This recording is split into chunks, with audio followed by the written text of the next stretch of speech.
quel âge et sur quelle période? J'ai rejoint le Rhodia Club à l'âge de 6 ans, dans la section gymnastique, un an avant l'âge légal, parce qu'en fait j'étais un enfant avec beaucoup d'énergie, je sautais de chaise en chaise, je sautais sur les tables, je passais dessus, dessous, enfin je m'amusais, hein, c'était dans la jubilation du corps. Et mes parents qui devaient réparer les chaises et les choses comme ça se sont dit on va canaliser son énergie, et ils ont demandé à deux de leurs amis, messieurs Gallardo et Cabrero, s'ils pouvaient m'inscrire à la gymnastique pour essayer de faire vivre cette énergie. Et ils ont été d'accord, ce qui était très gentil. Et voilà, j'ai commencé à faire de la gymnastique. Ensuite, je suis rentré bien plus tard au lycée de Roussillon en 6e, et là j'ai découvert le handball, et donc je me suis mis à faire du handball, et j'ai laissé de côté la gymnastique, et j'ai fait du handball jusqu'à quasiment la fin de mes études universitaires, en sachant que la dernière année, quand j'ai passé le CAPES, je suis allé jouer au handball à Caluire. Donc j'ai fait une infidélité au Rhodia Club. Voilà. Quelles activités y avez-vous pratiquées? Donc voilà, j'ai commencé par pratiquer la gymnastique, comme je viens de le dire. Ensuite, j'ai pratiqué le handball, et de façon concomitante, pardon, j'ai fait de l'athlétisme, parce qu'à l'époque, que ce soit Gérard Collet ou Alain Bem, aimaient bien justement cet aspect pluriforme des pratiques physiques, et il y avait une espèce de continuité au niveau des capacités, des aptitudes physiques, la course, le saut, le lancer, qu'on pouvait trouver également au handball. Et puis en plus ça permettait de faire un lien entre des intersaisons, en fait, voilà, et puis de travailler toujours dans ce rapport physique et jubilatoire qui nous était propre. Que représente pour vous le Rhodia? Alors, le Rhodia Club représente pour moi les joies de l'enfance, enfin le pays de l'enfance, ou les paysages de l'enfance. En fait, c'est la première fois peut-être, alors évidemment il y a l'école, mais c'est peut-être la première fois où un individu sort de son foyer, de son lieu familial. Et le Rhodia, de ce point de vue-là, fait partie de ça, de cette découverte de l'ailleurs, avec tout en gardant ce cocon familial. C'est-à-dire que le Rhodia Club, pour moi, c'est bien sûr la gymnastique, c'est le gymnase, avec les odeurs du gymnase. À l'époque, il y avait une fosse sous la barre fixe, qui est une espèce de paille comme ça, qui sentait de façon très bonne, j'allais dire. Ça sentait bon, ça sentait... Et puis c'est surtout aussi le voyage pour aller au gymnase derrière le vélo Solex. C'est aussi le soir, quand j'attendais mon père ou ma mère venir me chercher, toujours en vélo Solex, et que la nuit tombait, et j'attendais dehors, et il y avait les usines en face, avec les lettres Ron Poulenc. C'est tout un univers, c'est tout un paysage, c'est tout une forme de vie qui commence à s'engrammer en soi, et qui vous marque à jamais. Donc le Rhodia, voilà, c'est à la fois des formes de pratiques, ce sont des lieux, ce sont des atmosphères, ce sont des paysages qui pour moi, sont très marqués à l'enfance, et aux joies de l'enfance, hein, et à l'émerveillement de l'enfance. Voilà. Alors, qu'est-ce qui vous a marqué au cours de votre passage au Rhodia? Alors, ce qui m'a marqué au cours... Alors, il y a plein de choses qui m'ont marqué, et puis un souvenir, il ne faudrait pas hypertrophier un souvenir aux dépens des autres, parce que tous les souvenirs sont beaux ou sont intéressants. Peut-être ce qui m'a le plus marqué, c'est un moment en gymnastique. Donc je vous ai dit que on m'avait inscrit assez tôt, et donc j'étais petit, en taille aussi et en âge. Voilà. Et je me rappelle d'un après-midi comme ça, où j'essayais d'attraper les anneaux. Mais comme j'étais petit, je prenais de l'élan, je courais, puis j'effleurais les anneaux. Bon. Puis j'essayais plusieurs fois, puis une fois j'ai attrapé les anneaux en fait. Mais du coup j'oscillais comme ça, j'oscillais. Et je demandais à mes copains, aux gens qui étaient là, de m'arrêter pour me stabiliser, pour essayer de faire quelque chose. Pas une croix de fer, hein, mais de faire quelque chose. On ne savait pas trop, c'est une espèce de créativité comme ça de l'instant. Et puis, bon, bah, personne ne bougeait, enfin, je veux dire. Et là, à un moment donné, il y a Monique Bertrand qui était là. Alors, Monique Bertrand, c'était une star à la fois régionale, nationale et quasiment internationale, parce que je crois qu'elle était présélectionnée pour les Jeux Olympiques. Et Monique Bertrand, qui était une femme, enfin une jeune femme, mais pour moi c'était une grande, hein, évidemment, comme on disait à l'époque, qui était sublime, avec un sourire magnifique, une gentillesse absolue, a traversé tout le gymnase et est venue me stabiliser, et elle est repartie. Et moi je suis resté là comme ça, peut-être c'est ma première leçon de philosophie, vous savez, chez Platon, le beau, le bien et le bon. Et là, je me disais, mais c'est incroyable, quoi. C'est-à-dire que comment un être insignifiant, qui était moi, pouvait devenir exceptionnel par la seule grâce de quelqu'un d'exception, une belle personne dans tous les sens du terme. Alors, je n'avais pas de gloire particulière par rapport à ça, ni même dans mon souvenir. Hein, mais je me disais, mon Dieu, c'est un moment magnifique, ouais, c'est-à-dire que, ouais, voir que l'excellence peut être au service d'une humanité toute simple comme ça, c'était ouais, un très très beau moment. D'ailleurs, je me rappelle. Quel est votre plus beau souvenir avec le Rhodia? Alors là encore, c'est pareil, hein. Les souvenirs, j'en ai beaucoup, des beaux. Il ne faudrait pas que celui que j'énonce occulte les autres, mais c'est les jeux. Et je crois que le souvenir le plus agréable que j'ai, c'est... Alors, quel est votre plus beau souvenir avec le Rhodia? Alors, là encore, il y en a beaucoup, et occulter les autres, ça va être difficile, mais je crois que mon plus beau souvenir, c'est un souvenir de saut en hauteur. On s'entraînait sur le stade du Rhodia Club, et puis la pluie s'est mise à tomber, mais une pluie très très forte, vous savez, les grosses averses comme ça, et tout le monde est parti. Et moi j'avais envie de rester, non pas de danser sous la pluie, mais de sauter sous la pluie. Et donc là tout le monde part, et celui qui reste c'est Alain Bem. C'est l'entraîneur, je le vois avec son kawaii, avec sa capuche comme ça. Je dis mais si tu veux, tu peux y aller, moi je reste là. Et puis il me répond à peine et il reste là. Et je vois que dans son regard, il était là pour moi, ce qui m'avait d'ailleurs fait énormément plaisir. Et donc moi j'enchaînais des sauts avec à espace réduit, hein, pour pas glisser, mais donc je montais, je sautais, je tombais dans ces flaques d'eau, et c'était un moment assez cosmique comme ça. Il y a la pluie, et au niveau de la sensation de soi, la sensation d'être soi, c'était assez particulier. C'est-à-dire que vous avez la pluie qui ruisselle, puis quand il pleut beaucoup, au bout d'un moment on ne sait plus qu'il pleut, et il y avait ce moment de partage assez silencieux, mais très intense, où oui, c'était pas du tout mystique, hein, mais il y avait une sorte de rapport avec les éléments, avec le bien-être, avec la pluie qui vous glisse et qui vous dessine et qui vous donne une conscience de vous, et puis ce lien d'amitié, d'affection avec Alain Bem.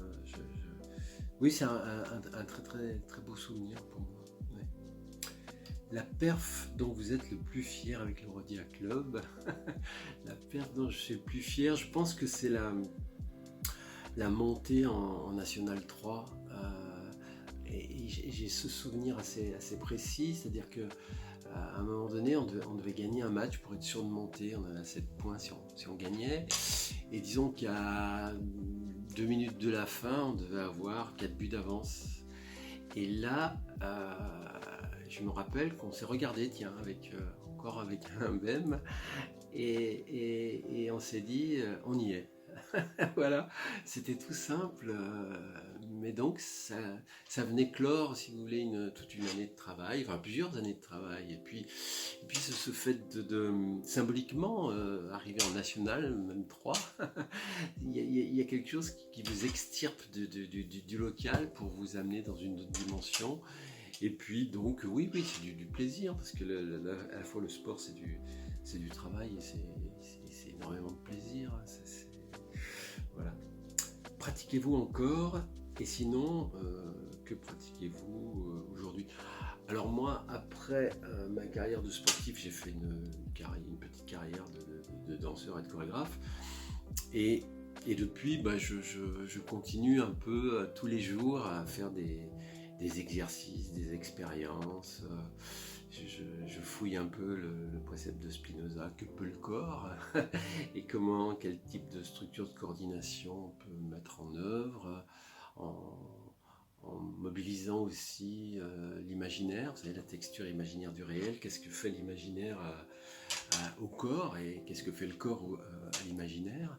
Et donc tous les jours, parce que j'ai toujours ce côté un peu de surplus, et comme j'écris beaucoup, c'est quelque chose qui peut me tendre, et donc je fais une pratique physique quotidienne. Alors ça peut être de la course, ça peut être des étirements, ça peut être de la danse, ça peut être autre chose, mais enfin il y a toujours ce rapport au monde qui m'est nécessaire par le biais d'une pratique physique qui est un peu iconoclaste, un peu singulière, mais bon, qui est efficiente. Quel sportif vous a inspiré, motivé pour ce sport? Moi, je crois que, mais je ne suis pas le seul, les sportifs qui m'ont inspiré, c'est le couple Bem et Collet, ou Collet et Bem, je ne sais pas, c'est-à-dire que c'est des profs de gym, enfin d'éducation physique et sportive, qui étaient, de mon point de vue, exceptionnels, là encore, des belles personnes, ils étaient beaux, ils étaient dans leurs beaux survêtements, leurs épouses étaient magnifiques, et puis ils avaient une croyance dans l'éducation qui était formidable, c'est-à-dire le souci d'éduquer, le souci de transformer les gens qu'ils avaient en charge, et ça se voyait, quoi. C'était et c'est toujours, je pense, des passionnés de ça, avec c'est quasiment une mission. C'était et nous on sentait ça, on sentait cette présence, on sentait c'est pas qu'on se sentait protégé, mais on avait l'envie d'apprendre, et on avait envie d'apprendre à la fois dans le sérieux, et puis encore dans la joie. Enfin vraiment, je pense que ce sont des époques très très joyeuses, et du coup je les remercie aujourd'hui encore. Une petite anecdote, une petite anecdote, c'est pas terrible, c'est au handball, avec moi j'étais ailier, et puis Pimpin, donc mon ami Princic, était gardien de but, puis nous on aimait bien, on était un peu naïfs, un peu les gros pétas comme ça, mais c'est gentil à cet âge-là, c'est une espèce de naïveté, de la puissance de la naïveté, hein, comme ça, tout le monde est beau, et puis donc, il peut tout arriver. Et puis on chantait des fois l'hymne anglais en se pensant, on était aux Jeux Olympiques, et puis un jour on fait un match amical contre Caluire, et je sais pas c'est la première fois qu'on faisait ça, et on rentre sur le terrain, et on se place, c'est eux qui engagent. Et puis on se met à fredonner comme ça, tous les deux, l'hymne anglais. L'hymne anglais. Et là, Jeannot me fait une revue, il passe au pivot qui s'appelait Caracero, et on prend un but, et c'était de ma faute et de la sienne. Enfin, je ris, mais c'est pas terrible comme attitude sur un terrain. Mais enfin voilà, c'est la petite anecdote qui me reste. Voilà. J'ai oublié l'action que vous aimeriez oublier d'ailleurs c'est un beau lapsus. Eh ben, il n'y en a aucune. Voilà, je veux tout garder. Je veux rien oublier. C'est pour ça que j'ai oublié. Euh, Quelle a été votre routine du confinement ou la technique pour faire passer le temps? Alors là, ah. Quelle a été votre routine du confinement ou la technique pour faire passer le temps? Alors le confinement, en fait, qui est une assignation à résidence, moi je l'ai très mal vécu, notamment ces périmètres de détention, enfin, cette non-maîtrise de l'espace et du temps, ces discours abjects, cyniques, mensongers. En fait, j'avais ce sentiment qu'on était lové dans une espèce de médiocrité où tous les soirs, des gens annonnaient des éléments de langage. Enfin, pour moi, c'était assez terrifiant. Et donc, cet enfermement, quand même, à la fois psychique et physique. Et donc, ma survie, je pense qu'on peut le dire comme ça a été de terminer mon prochain ouvrage là, qui va paraître dans un mois. Je fais un peu de pub. Et donc, de me créer un micro-espace-temps avec des choses à faire, très très ritualisées.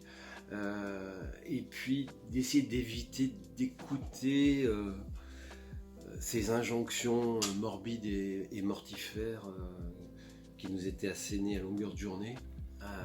Voilà. Donc ça c'est pour le premier confinement. Et pour le deuxième confinement, c'est le moment où j'ai pu terminer l'ouvrage.